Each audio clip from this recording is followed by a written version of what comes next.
शुरुआत है, अभी ये शुरुआत है।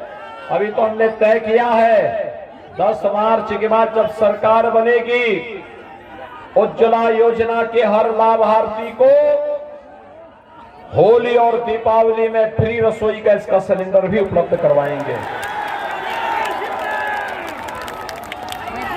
60 साल से ऊपर की महिलाओं को उत्तर प्रदेश परिवहन निगम की बस में फ्री में यात्रा की सुविधा भी देंगे। और यही नहीं भाइयों बहनों, अभी तक बेटी के जन्म लेने पर स्नातक तक की पढ़ाई के लिए मैंने 2017 में एक योजना प्रारंभ की थी, कन्या सुमंगला योजना। इस योजना में हम बेटी को जन्म लेने से लेकर स्नातक तक 15,000 रुपया देते हैं।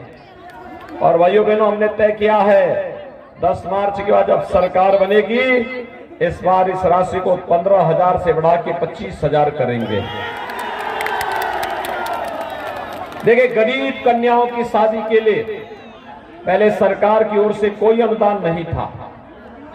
अब हमारी सरकार, हमने तय किया है इस बार जब सरकार 10 मार्च के बाद बनेगी, हमने 17 में मुख्यमंत्री कन्या सामूहिक विवाह योजना प्रारंभ की थी। पहले हमने 35,000 रुपए बेटी की शादी के लिए कन्यादान के लिए देते थे। हमने 19 में इस राशि को बढ़ा करके 51,000 किया।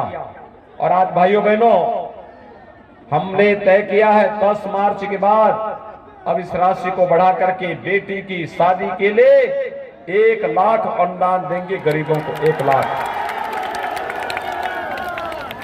कॉलेज में पढ़ने वाली बेटी को मुफ्त में स्कूटी भी उपलब्ध करवाएंगे।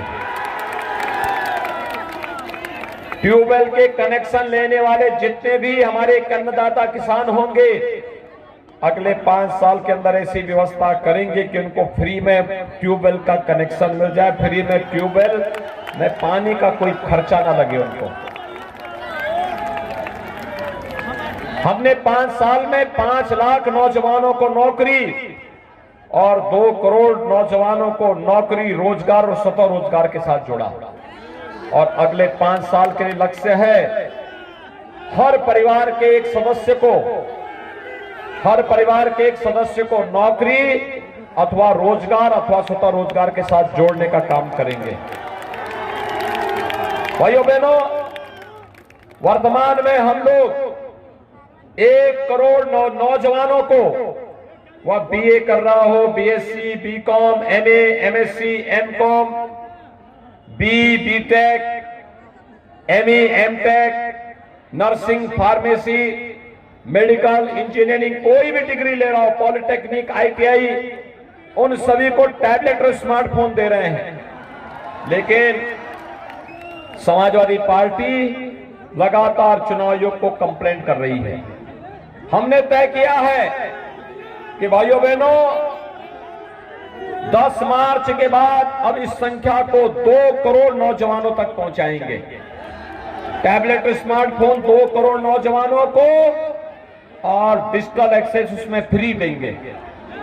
ये 1 करोड़ नौजवान, 1 करोड़ गरीबों को, वृद्धजनों को, विधवा महिलाओं को, दिव्यांग जनों को हम लोग वर्तमान में पेंशन की सुविधा दे रहे हैं।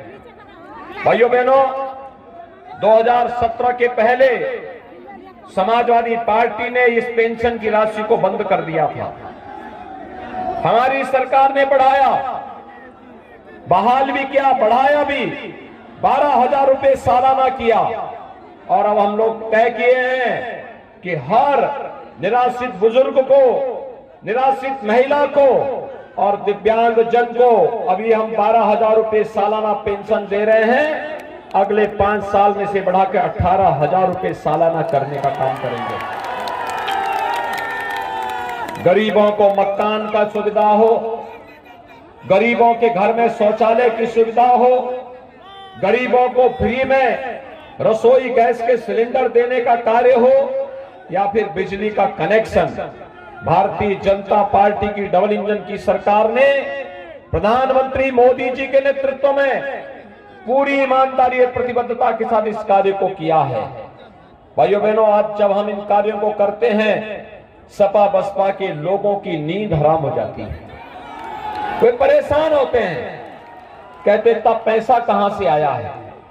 मैंने कहा भी देखो, विकास का कार्य करने के लिए नियत साफ होनी चाहिए। हमने विकास कराया है, हमने गरीबों के कल्याणकारी योजनाएं लागू की हैं, लेकिन सपा बसपा क्यों नहीं लागू कर पाई। विकास पे चर्चा होने लग गई, सपा का एक नेता बोलने लग गया कि विकास तो हमने भी कराया है। मैंने कहा कौन सा विकास कराए हो? तो भाइयों बहनों कहता है कि हमने बहुत विकास कराया है। मैंने कहा कौन सा? कहा हमने कब्रिस्तान की बाउंड्री कैसे बना दी थी। यानी उनका विकास कब्रिस्तान की बाउंड्री तक सीमित है, और भारतीय जनता पार्टी का विकास गांव-गांव को जोड़ने के लिए, गांव-गांव में बिजली पहुंचाने के लिए, घर-घर में राशन पहुंचाने के लिए, फ्री में उपचार करने के लिए, हर जनपद में मेडिकल कॉलेज बनाने के लिए, हर कमिश्नरी में विश्वविद्यालय बनाने के लिए, ये भारतीय जनता पार्टी का विकास है। भाइयों बहनों, विकास के लिए सोच चाहिए। और मुझे पूछने लगे कि आखिर ये पैसा कहां से आया है। मैंने कहा भी देखो, पहले जो पैसा तुम खाते थे, जिस पैसे पे डकैती डालते थे, उसी पैसे का उपयोग हम लोग आज प्रदेश के विकास के लिए कर रहे हैं। और भाइयों बहनों, मैं तो